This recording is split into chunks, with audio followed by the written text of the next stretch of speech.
News break coming in on the US-Iran standoff, which was intensified. Iran's supreme leader, Ayatollah Ali Khamenei, has spoken to the US bases and on the attacks in Iraq.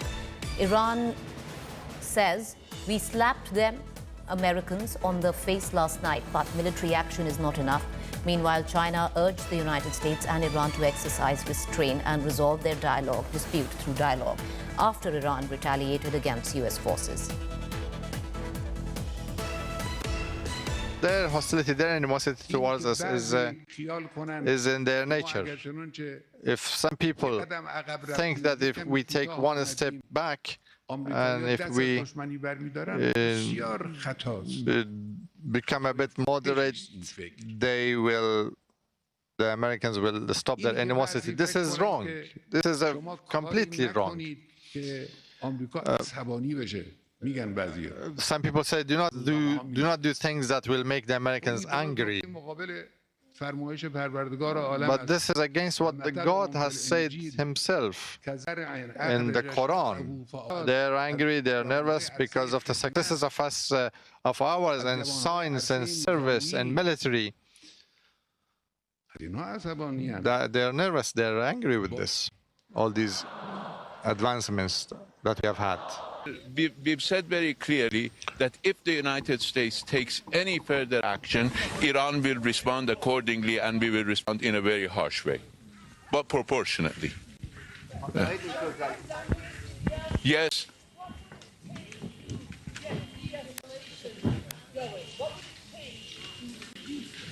As I told you yesterday, it is up to the United States to now come to its senses and stop its adventurism in this region.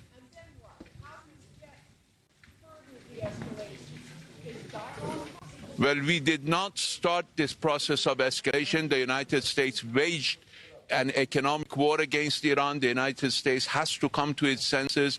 The presence of Iranian people in the streets of many cities, unprecedented in the history, a sea of humanity, has to bring the United States to its senses that if it wants to deal with this people, it has to deal with this people based on respect, not based on threat and not based on sanctions. What is the role of Europe? What is the role of Europe? Europe can play a useful role by informing the United States of the serious error in their analysis, that they should stop listening to clowns, that they should base their policy based on realities and not some illusions of some clowns who have ambitions elsewhere. I want to cut across to my colleagues Shiv Arur and Abhishek Bhalla. Shiv, would you get us up to speed with the very latest developments that are filtering in? Very disturbing developments in the area right now, where the war rhetoric is at an all-time high. You just heard from, the Ayatollah of Iran himself, Preeti, where there is almost a kind of religious anger rhetoric that is building in Iran as far as the United States is concerned. And with the US election actually looming, anything could actually happen. The fact is, on the ground, the Iranian media is reporting that at that base which has been struck, the US base that has been struck in Iraq, 80 servicemen have been killed. That number is nowhere near what the United States is claiming. President Trump, who was supposed to make a statement later tonight, is apparently not going to be making a statement, but will be issuing a written statement about it. So all kinds of theories about what that could actually mean, but tensions extremely high at this point of time. The important thing to remember here is, while Iran is talking about the sea of humanity across the country, and that is really true in the aftermath of the killing of General Soleimani. This is Iran, Preeti. This is not Afghanistan. This is not, a small tin pot dictatorship, that the United States has been used to invading in the past. This is a country with a 500,000 strong, military, with 300 fighter aircraft, 6 attack submarines, scores of, missile warships. This is a country with a huge conventional and unconventional military that has a huge experience in fighting wars. And therefore, going forward, it seems like there will be more missile strikes of this kind and possibly some retaliatory attacks from the United States as well. Remember, the United States has its 7th fleet in the Persian Gulf, so huge amounts of military going to be concentrated in this region in the weeks ahead. It's not good news for India either. All right, talking about India, Abhishek, how is India looking at the developments? There is a travel advisory. You know, there are certain restrictions where the airspace between where the Middle East is concerned. Get us up to speed on that account.